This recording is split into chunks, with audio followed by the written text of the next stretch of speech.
Hello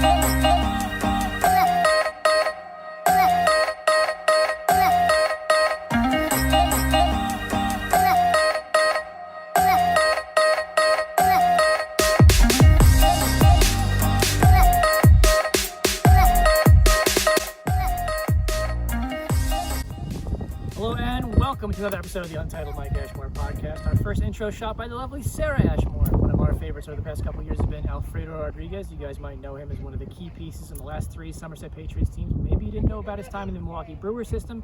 Maybe you didn't know about his time as an amateur. Maybe you know about his time at Maryland. There's so much to talk about here. We're going to get right into it. Our chat in the Untitled Ashmore podcast with Alfredo Rodriguez. All right, guys. Welcome back to the Untitled Ashmore podcast. My name is Mike Ashmore. This guy is Alfredo Rodriguez. Fredo, what's going on, my friend?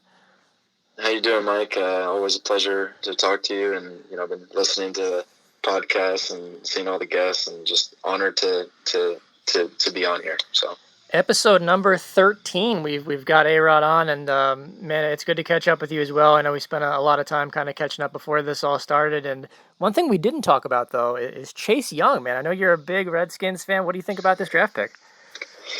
I like it a lot. I was, been going crazy, analyzing the draft before, and part of me was like, maybe we'll go, maybe Tua would be a good guy, and then we kind of have to let go of, what's his name? Haskins already? Exactly, right? Yeah, exactly. I was like, hey, maybe Tua, you're gonna catch lightning in a bottle, but this was the conservative pick. I like Ron Rivera's direction, and you get the best player, and why not be a defensive player? And he's a local guy, so I like it a lot. How tough has being a Redskins fan been in your 29 years, sir? My whole lifetime they haven't been very good. Yeah, definitely. But I honestly I don't think I really got into football until I started playing professional football. So I obviously saw Redskins jerseys and stuff growing up around the Northern Virginia area. So Sean Taylor was like one of my favorite players, and I kind of started to like the Redskins. And so they weren't very good. So, but I think that's I wanted to pride myself on not being a bandwagon fan and staying true to a good franchise that maybe had some good history, not during my life, but had some history before. So I like the colors. I know the logo's got a lot of controversy, but I hail to the Redskins. Yes, there's always fantasy football at least. So always. Yes, that's something you've murdered me at in more than one occasion. So there is that. So I guess I kind of want to start talking baseball with you, and something that's common knowledge, but I know I've never asked you about it, is talking about your dad. He played college ball at Miami, had some minor league time. I guess, was baseball just kind of one of those things? Obviously, your great uncle as well. Was baseball kind of just one of those things that was always just kind of there growing up in your family? Yes, definitely. My first word was ball ever in this world. So, baseball always kind of ran through the veins. So my dad, my grandmother's side of the family, my uncle, the Acostas, they baseball was a big part of my family. So my dad had a couple uncles that played, and he grew up in both my parents are actually Cuban, but my dad grew up in Puerto Rico. So he baseball was everything that he loved, and he was fortunate enough to he actually out of high school he got invited to a Yankees tryout in Shea Stadium when Billy Martin was the coach. Oh wow. And he got to, when he was 18 years old, he got to work out with the big league team. I don't know if they do this anymore, I doubt it, but he got to work out for 3 days with the big leagues, the Yankees, and he actually was offered a contract out of high school, and he ended up saying no to that and going to college, where he went to University of Miami. He actually played for Skip Bertman, Clint Frazier, some pretty well-known college baseball guys, and he played at University of Miami, and then he got drafted by the San Diego Padres in the 18th round, and he played for a couple years, and then then ended up hanging him up and trying a new career, which kind of brought family over to DC. And then I was born around here, so it kind of ran in the family. And he was a shortstop, just like I was. And he's been hitting me ground balls ever since, and really passing on that knowledge. And but he's been a big inspiration for me to play baseball, and it was definitely a big part of our family.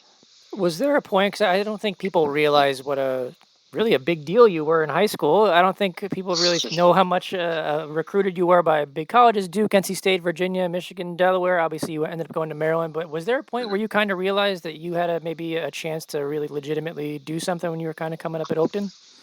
Yeah, definitely. I definitely was recruited by a good amount of schools, and I was fortunate enough to get some opportunities from good schools that were good baseball schools and good academic schools. But I legitimately had a thought and talked to a number of scouts and talked to a bunch of teams of possibly signing out of high school. But I think given the education that I wanted, and when I signed with Maryland, it's a very good academic university. It was definitely I always dreamed of playing in the major leagues when I was a kid, and wanted to play for the Yankees. Grew up idolizing Derek Jeter, so I actually I remember I applied to Virginia Tech, actually academically, just straight up academically, to see if I ended up signing and getting drafted and signing out of high school, I would go back during the off seasons and do that. So yeah, baseball was definitely, it was definitely I didn't. I was a decent player in high school. We actually had a pretty darn good high school team that had 4 guys go D1. So believe it or not, everyone talks about California and Florida being a hotbed for baseball talent, but we had some good, really good talent in my high school and my region. So I was fortunate enough to get those opportunities. Yeah, you say you were decent. You went to the Perfect Game National Showcase, dude. That's a big deal. I guess Yeah. what are those times kind of like when you're just kind of the showcases and all that kind of stuff, and trying to just get seen and recruited by these colleges? What is that like? Yeah, it was. It was. I mean, I'll be honest. I think right around when I was in that amateur age, it was when the Perfect Game started becoming big. The travel ball started getting big. I remember, I kind of skipped Little League one year and just went straight to travel ball. And then that was when that started. And if you were good, you would play in those travel ball teams. I played. I'll be honest. I started pretty early. I think when I was after my sophomore year in high school, I went and played in Cincinnati, Ohio, with the Midland Redskins organization. I actually spent a summer with a host family. I don't think many sophomores in high school do that. No. Maybe they do now, but I don't think they did it a lot back then. But I was, I was looking to get exposed and get on a national level. And thinking back, I think I was in a pretty good area for baseball. That the exposure would have been there no matter what. But yeah, it was definitely really cool to be part of the national showcases. But it was definitely easy to get caught up in all that stuff. And I know nowadays I've given lessons to kids and they know what the ranking is when they're 13 years old. And that was right when that kind of started. So it was definitely an eye-opening experience. And to be honest, I try to take as much from that and learn from it, for if I ever have a kid someday, I'd like to kind of gain some perspective on that and realize that, people go at different paces. And, I was fortunate enough to be in a good situation early on, but, just keeping perspective and playing different sports and, but at the same time, I loved baseball, so I wasn't complaining at all at the time. So yeah. So you did end up going to Maryland, like we said, and read your old college bio. It said you chose it for the academics, but also the chance to play in the ACC, big time college baseball conference. How big of a jump was that for you right away? It was a big jump. I mean, I was trying to. I actually committed to Duke out of high school and a verbal commitment, and then I decommitted. I went to Maryland. I got a better scholarship offer, better opportunity to play as a freshman. And I went there. Maryland really wasn't known for their being, they were in the bottom dweller of ACC, to be honest. But they I was looking for an opportunity to play shortstop, play every day as a freshman.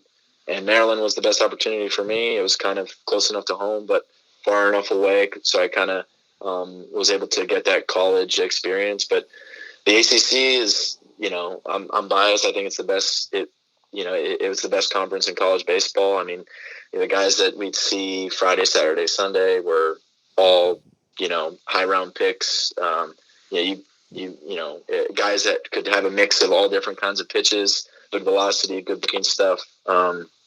It was definitely really cool to play against Miami, a school that my dad went to, and just play against all the blue bloods of the college baseball landscape. So, but at the same time, I wanted to make my mark at a school that maybe didn't have any notoriety for baseball, not as much. So I kind of took it as, hey, I don't want to just go to Miami and be another. Shortstop at Miami. I was like, maybe, make, Maryland be a more relevant school baseball wise. And I think I definitely helped bring that school in the right direction. So is there a memory or a moment that stands out when you kind of think back to your 4 years there? Memory that stands out. I think I will say, individually, I think my last college game, I played, it was against UVA, and, UVA, long story short, they recruited me out of high school, and they ended up, they were all about me. They were going to recruit me. They were going to sign me. And all of a sudden, things changed, and there was no offer on the table. So they were always like my man. I just want to kind of stick it to UVA. And little fact, my sister actually went there, so it's not, from a baseball perspective, it was a rival. So my last college game, I think I had the game tying base hit, and then I scored the game winning run, finish out my college career and walk off against UVA. But that was an good individual kind of feat. Obviously, we won as a team, but that was just an individual game memory. But there were so many memories made there, and it was a challenge. It was a challenge going up against UNC, UVA, Miami, Georgia Tech, and a couple of years, we got it handed to us pretty good. But we had good players that came in when I was there. That really turned the culture around, and I credit my coach, Eric Bakich. He's the head coach at Michigan now. He was the reigning college coach of the year. One of my favorite guys, and he really gave me a lot of confidence, and played me every day. So I was really appreciative of that opportunity, and matured for life. So. So you get drafted your junior year. Brewers take a chance on you, 32nd round. I know you had kind of a down year at the plate. Was that kind of part of wanting to go back into the draft? Was that kind of the thought process? Yeah. I mean, it was an interesting year, my junior year. I think I was, hovering around like 275, 280, and all of a sudden I just really had some bad luck, and average and numbers didn't end up being, didn't end up too well.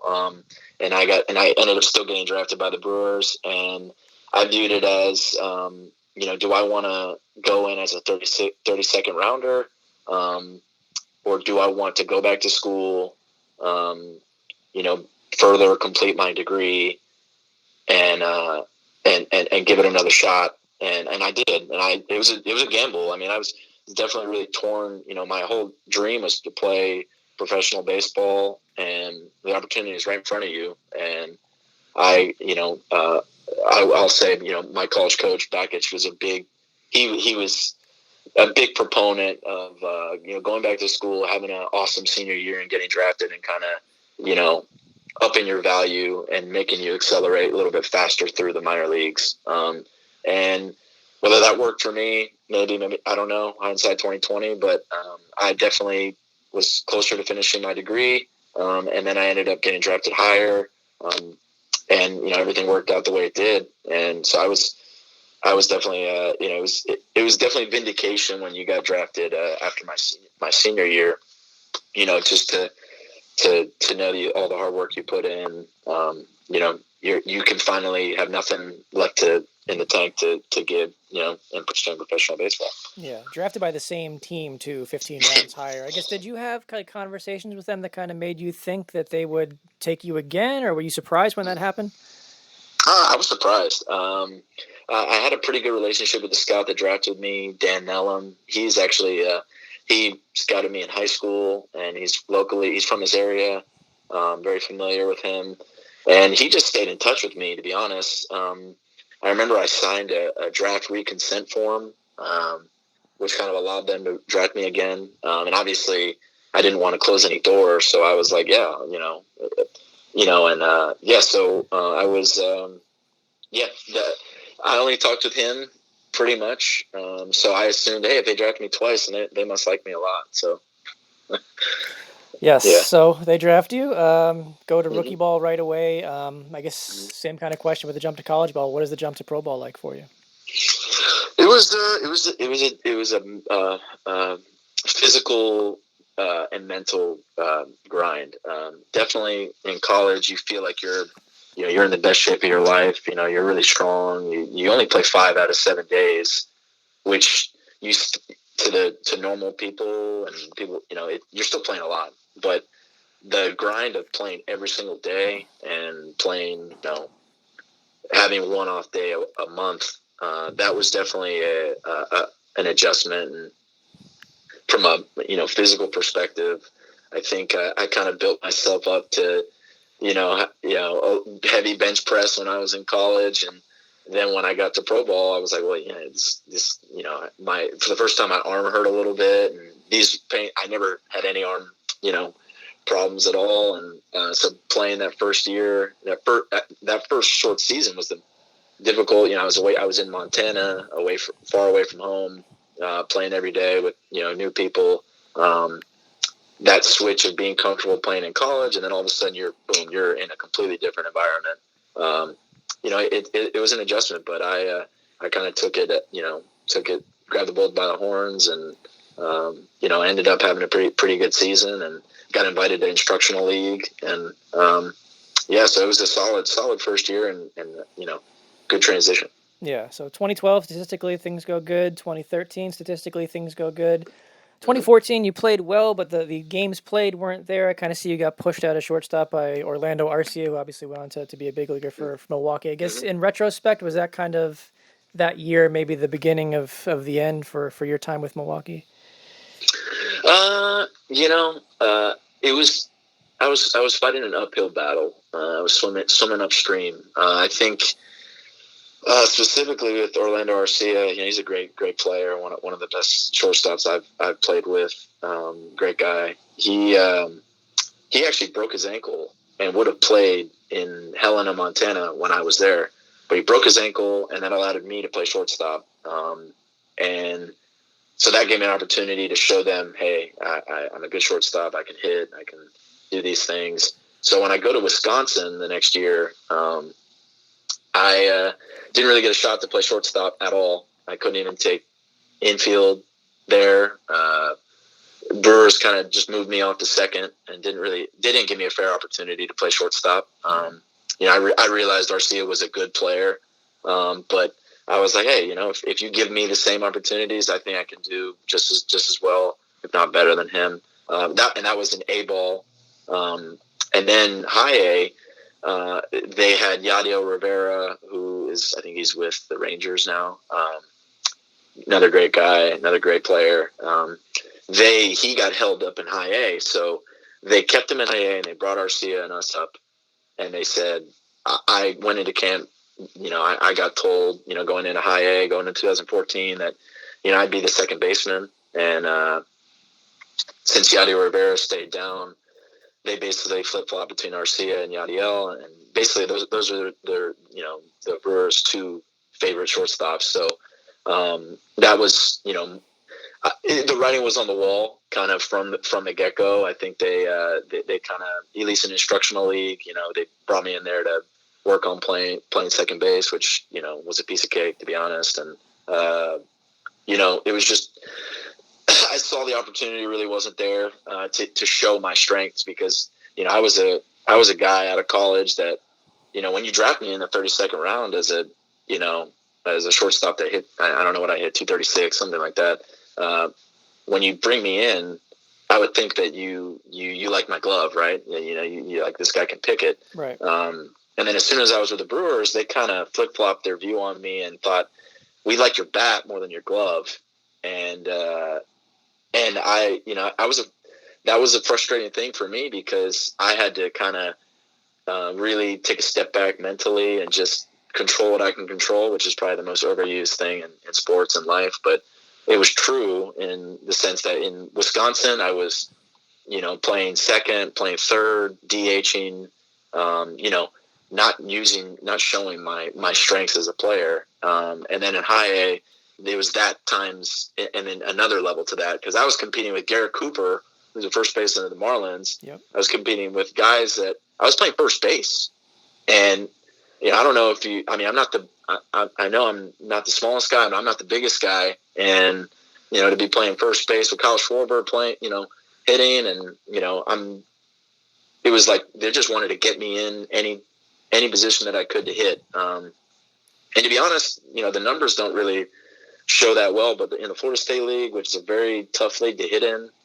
given the heat, given the good arms that they have down there, I think I hit like 255, and that was in sporadic playing time. I think there was one time where I had like a 16-game hitting streak, and they and snapped it on the 17th game. I was on the bench the next day, so it was like like I said, swimming upstream. But I tried to make as much. I made the best of what I had, and so I kind of felt like the writing was on the wall early with the Brewers. But I was just, hey, just get the AA, because if you get the AA, you can get a shot and possibly get signed by someone else. So. Yeah. Was that the plan for 15 to send you to AA, or were you going to be breaking in high A, or what was the deal? I was in spring training with AA. I had an awesome spring training. I actually think every single spring training that I had with the Brewers, I hit over 400 in spring training with home runs. I'm not a big power guy, but for spring training, I actually showed out really well. And yes, I was going to be in AA, basically being like a utility guy. But they kept a couple journeymen that were older than me, that basically I don't think they I don't know if they challenged Arcia or the second baseman as much. So it was like me and a couple other guys that were in a similar situation, and I actually was sent back down so I was going to be with AA, and the last day of spring training, my name's on the list to go to high A, and I'm like, okay, you know what, like, it's okay, you repeat, do well, and then get back up to AA. And, yeah. So my bags and stuff were on the way to go to. I put my bags on the bus. They send it to high A, and I actually I went in. I actually talked to the.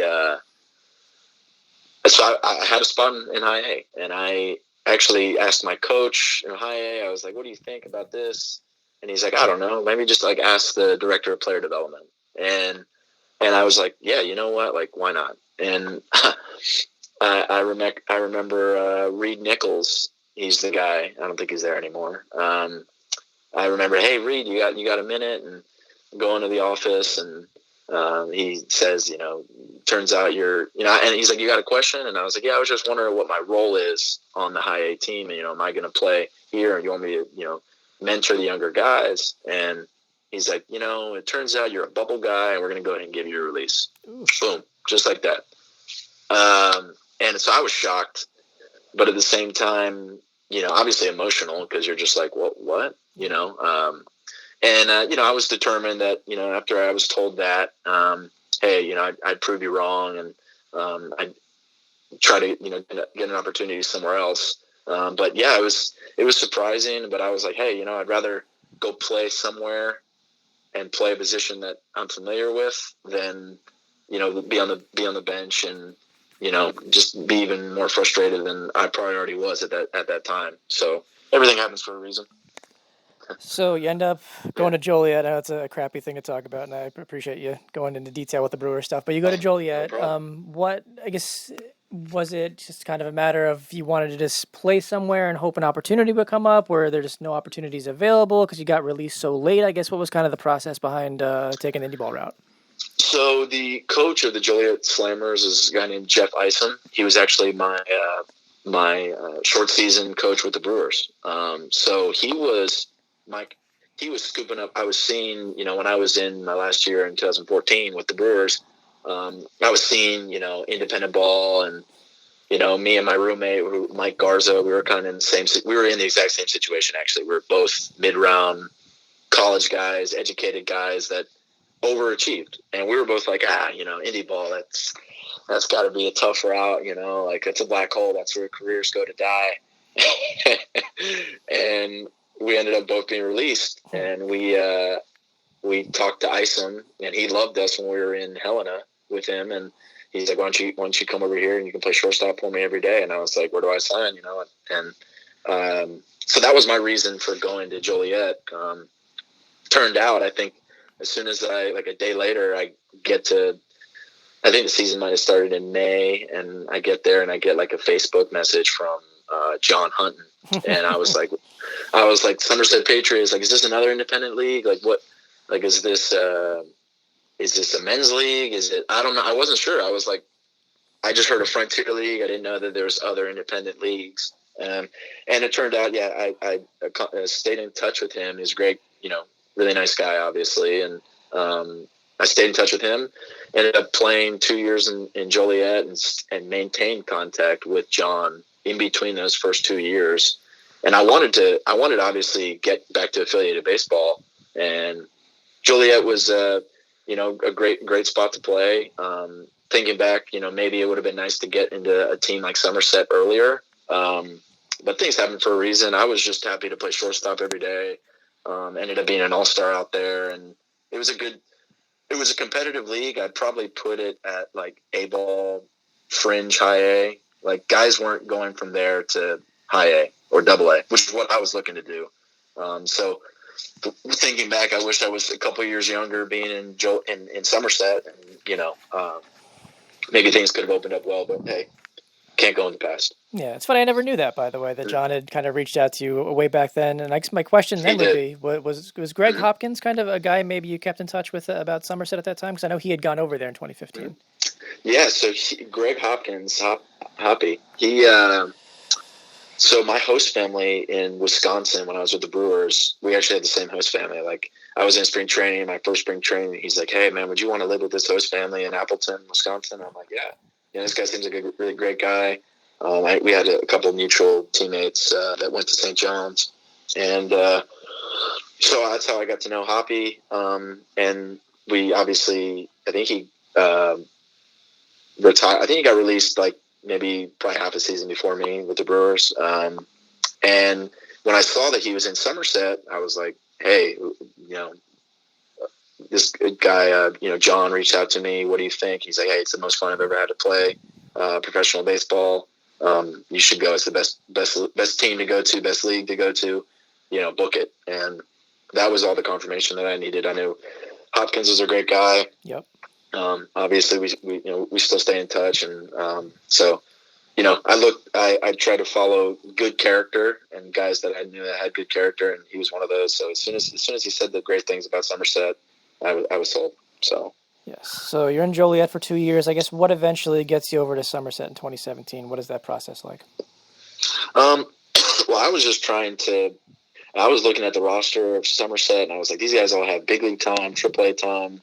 Like, I don't even have AA time. And, I guess it can sometimes be a rigid, way things fit in. Like, you got to do this, otherwise you can't get to this league. But I remember things were kind of up in the air. I think in the end of 2016, it was the off season. I was like, this might have been my last game. I don't know. Obviously, I know I still want to play. I still want to.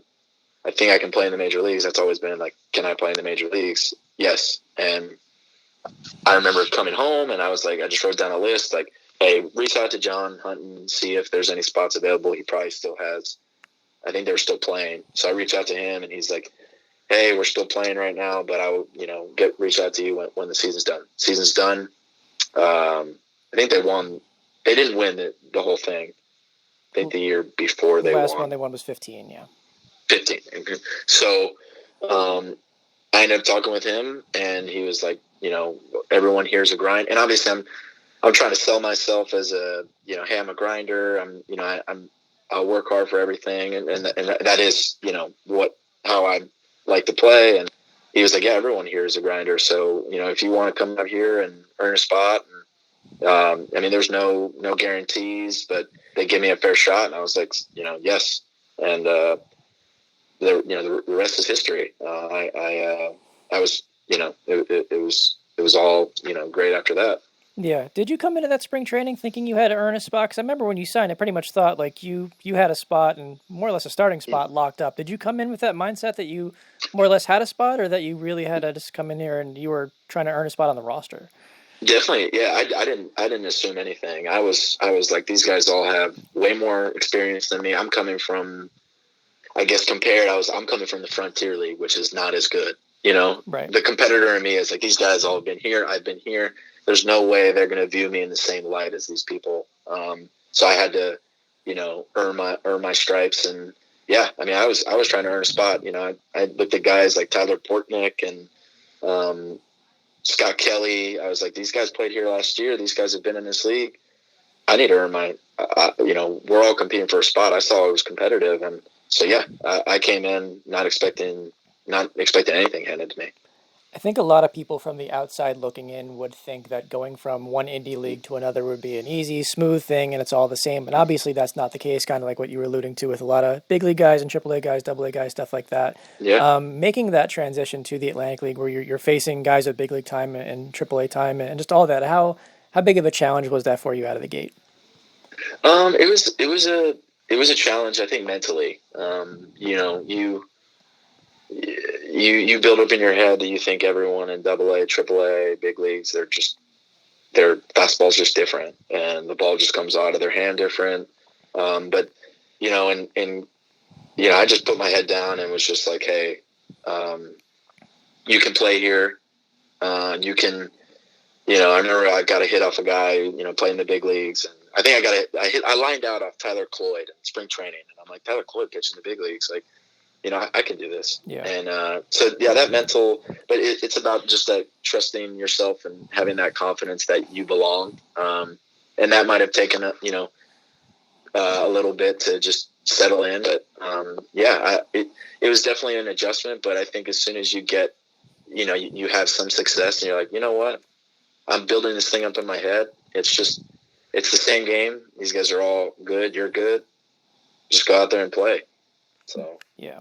I remember you fit in really quick right away in that clubhouse and in that kind of environment. I guess, what was it about yourself? What was it about that clubhouse, about that environment, about that group that kind of allowed you to make that transition to Somerset so seamless, do you think? I think everyone that they brought in, I remember Tyler Portnick, Pacioli just was there, Scott Kelly, Carlos Guzman, LaHare, Adam Donahue, everyone was they were very welcoming. It wasn't like, hey, who are you? It was, we're all baseball players, and we're all, I remember Gary Sands. I was like, this guy, has played a bunch in the big leagues. Like, you felt like you belonged. So for me, like, they were all very welcoming. And the thing I noticed is everyone had a good work ethic, and, it was like, I felt like at least in Joliet, it was, you put in the work that you want to put in. But at least I felt with Somerset, it was a structured organization in which, we had a nice batting cage to hit in. Yeah. We had, a coach to do early work with us. Seeing guys do that really made me think, hey, you know what? These guys put in the same work that you do. They put their pants on the same way. And all I did was, hey, I'm just going to put my head down and do the same thing. So they all made it easy they were very encouraging with me. I remember Brian LaHare just being like, hey, they want you to succeed. I remember he told me that, just from, first month in, and just hearing that from a guy really gave me like, confidence. And it was, so I couldn't have said, better things about all those guys. Yeah, I guess the short way of asking it is what clicked for you in 2018? Because off the field, it seemed like things really clicked in the clubhouse where you were able to kind of emerge as more of a leader type with that 1 year under your belt. And then on the field, obviously, statistically, you had the year that you had. I guess did something change going into that year for you? No, not really. I mean, it was just really enjoying everything and just taking every game one at a time. I think I just kept the same approach. If we break it down into my time, my first year, I scuffled a little bit, ball wasn't falling, and I made a mechanical adjustment, a mental adjustment.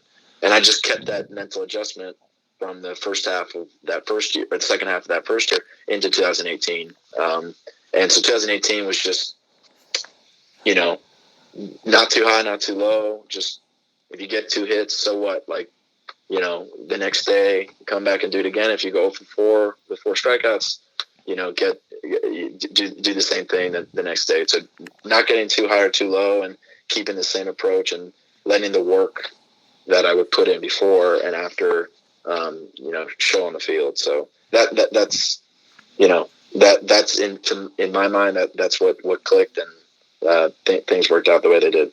Could you kind of sense your role changing a little bit, though, kind of in the clubhouse as more of kind of someone who guys were kind of looking to for leadership in a bit? Because I kind of saw that from afar. So did you see that too? Yeah, definitely. I think just being familiar with it, going from the first year to the second year, I just felt like, even guys like that came in that were new, or I knew from the Frontier League, like showing them, hey, this is how things are done.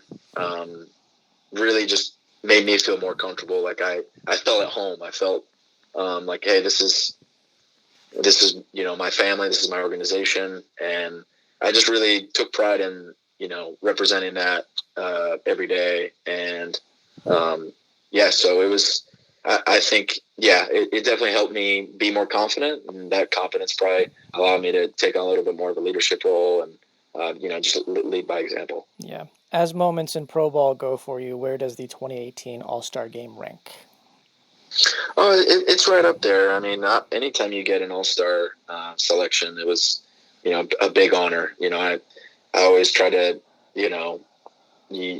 as a competitor, we all grew up watching the All-Star games in the big leagues, and, I grew up idolizing Derek Jeter. So I remember Derek Jeter, I think he won MVP of the All-Star game, and he got 3 hits, and I was like, hey, you know what? That could be me.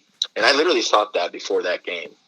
I was like, hey, we're not here to take pitches. We're not here to, like, work a walk. Like, you're here to showcase your talent. You're an All-Star. Just go out there and let it hang. And I was able to do that, and the game worked out the way it did, and it was pretty cool. It was pretty cool. Obviously, team game. It's a team game, and I love winning more so than individual stuff. But that was pretty cool. Yeah. Last year in Somerset is not always the most fun one to bring up. Individually, you played well, but team wise, it was not the greatest year in the world for the franchise. I don't know if I have a better way of asking it, but what went wrong last year? What went wrong? I think we got outside of our strengths. I think we and there's a lot of things that came into it. I know with the rule change and all these different distractions that we had, it was a constant. There was always something going on, and it literally. I mean, you're talking about in terms of guys, coaches, chemistry. The chemistry was great. I mean, and maybe that was the problem. Maybe guys got along too well. Maybe we needed that. Michael Jordan Last Dance. Hey, like let's do this. But it was hard to do that with all of the distractions, the new rules. So I think we were waiting for everything to get back to normal in terms of the game, and they just didn't. And before you know it, scoreboard watching every day. We're looking at the standings, and in my time, we never had to worry about that. We would always clinch the first half, and so I mean, I think we were in the right position to do everything. Sometimes it's just not the way things work out sometimes, and maybe it's something we could have done in the first half to not have to be in the situation we were in the second half. But it's just sometimes that's the way the game works. It's just the ball doesn't bounce your way sometimes. Yeah. Was there a turning point, you think, for that team where things kind of went the direction they did? Because we talked to Teasley about this too, kind of that game where things didn't really go the way they really should have. Was maybe that it? Is there another moment that stands out for you? I guess, was there a moment where you kind of sensed that things weren't going to work out? Yeah, I'd probably say that the perfect 9 innings, I call it a perfect game, but his perfect 9 innings and we lost, that was the epitome of the entire season. I think I was I lined out to right field, center field, left field. Like it was absurd. Like it was everything we were hitting. I'm sure on the stat sheet for their pitcher, he looked like he pitched a gem too, but there were two different games and the scoreboard shows one thing and that's just what it shows. Whether it's right or wrong, that's what it is. But that was kind of our season in a nutshell where just the luck was not on our side. Every little mistake that we would have would be magnified, whether it was the extra inning kind of thing. It was just that was how it went. So yeah, definitely, I'd say that game was a turning point. Obviously, as a player in the time, like I didn't think it was like, hey, our season's going to go downhill because of this. But it was frustrating. You're like, all right, at least after this, all those lineouts or tough calls, bad calls. There's no way it can get any worse than that. And I think we might have let that frustration of that outing get to us and maybe be like, oh, not again. It's just not our year. And instead of maybe just saying like, hey, who cares? It's over. Move to the next thing. But I'd have to agree with Rick Teasley on that. Yeah, not the most fun question here either. I know I'm kind of lining up the crappy ones, but I covered you for 3 years. I know what kind of character you have off the field. I know what you can bring on the field. So I don't know if I have a better way of saying it either. It pisses me off that you didn't get an opportunity somewhere else at independent baseball. So when you kind of think about that, are you able to put that aside? Because you've always been a guy who's had a great attitude at the field and never really kind of brought that up. Are you okay with how that's went, or do you look back at some times and think, shoot, maybe I should have got an opportunity here or then, or I guess how do you kind of balance all that?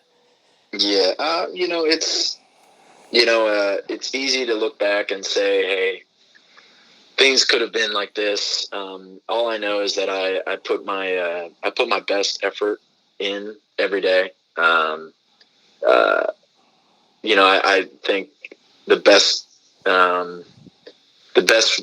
compliment that I've ever got is from my teammates and from my coaches, whether it's guys like Greg Golson, Mike Ullman, just anyone that, when you have the respect of your peers who have been at the highest level, that obviously, yes, I would have liked to have been picked up and been signed, just be given an opportunity to play.